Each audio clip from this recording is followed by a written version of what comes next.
په وروستیو ورځو کې د ننګرهار، خوست او یو شمېر نورو ولایتونو چارواکو د افغانیو د چلښت لپاره هلې ځلې پیل کړي دي. د افغانستان د سوداګرۍ خونې وایي سوداګر د افغانستان په ختیځو او جنوب ختیځو ولایتونو کې د پاکستاني روپیو پر ځای د افغانیو د رواجولو لپاره د سیمه ییزو چارواکو د هلې ځلو هرکلی کوي. د دې خونې مسؤلین وایي چې دا هڅه کافي نه ده او باید په لویدیځو ولایتونو کې د ایراني ریال په ځای هم د افغانیو د دودولو لپاره کار وشي. په وروستیو ورځو کې د ننګرهار، خوست او یو شمېر نورو ولایتونو چارواکو د افغانیو د چلښت لپاره هلې ځلې پیل کړي دي.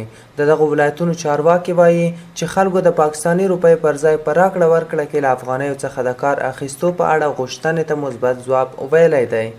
افغانستان د سوداګرۍ خونو مرستیال خانجان الکوزي وویل دوی او سوداګر د دې اقدام هرکلی کوي، خو د په عین حال کې له دې درکه اندېښنه وښوده چې هغه اجناس چې پخوا په یوه پاکستاني روپۍ پلورل کېدل اوس په یوه افغانۍ مبادله کېږي چې له دې امله د جنسونو بیه شاوخوا 2 برابره لوړیږي. خو د ننګرهار والي شاه محمود میاخیل بیا وایي چې دوی ستونزې ته متوجه دي او د افغانیو د رواجولو لپاره یې روانه هڅه په 100 کې 90% بریالی ده.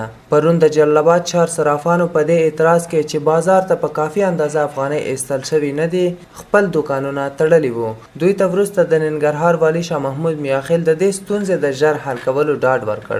ښاغلي میاخیل له صرافانو سره له غونډې وروسته تېر ماخوستن وویل چې له یو لړ ستونزو سره سره د ننګرهار خلکو د افغانیو د ترویجولو د هڅو هرکلی کړی دی. په همدې حال کې د غزني د والي ویندوی عارف نوري وایي په تېره یوه اونۍ کې په غزني ښار کې 58 دوکانونه په دې خاطر تړل سوي چې د افغانیو پر ځای یې پر پاکستاني روپۍ سودا خرڅوله. د ښاغلي نوري په وینا د هغو دوکاندارانو چې پر پردیو اسعارو راکړه ورکړه کوي پلورنځي د 3 ورځو په مخه مهرله کیږي. خوست د افغانستان په جنوب لویدیځ کې د پاکستاني روپیو د چلښت یو بل مهم ولایت دی. د دې ولایت والي حلیم فدایي وایي چې په ولایت کې د افغانیو د دودولو هڅې د خلکو د ملاتړ له کبله 100% کې بریالۍ دي. ښاغلي فدایي وایي چې د افغانستان بانک مخکې تر مخکې خوست ته په کافي اندازه وړې افغانۍ رسولي او د پیسو د کمښت ستونزه په دې ولایت کې نشته. هماغسې چې په ننګرهار کې د افغانیو ترویج پر لغمان، کونړ او نورستان اغیز لري، ویل کېږي چې په خوست کې د افغانیو ترویج پر ګاونډیو ولایتونو لکه پکتیکا او پکتیا مستقیم اغیز لري. د ننګرهار والي حافظ عبدالقیوم وایي په ننګرهار کې د افغانیو د چلښت په نورستان کې چې مخکې هم تر ډیره پر افغانیو پکې راکړه ورکړه کېده مثبت اغیز کړی دی. د افغانستان د سوداګرۍ خونو مرستیال خانجان الکوزي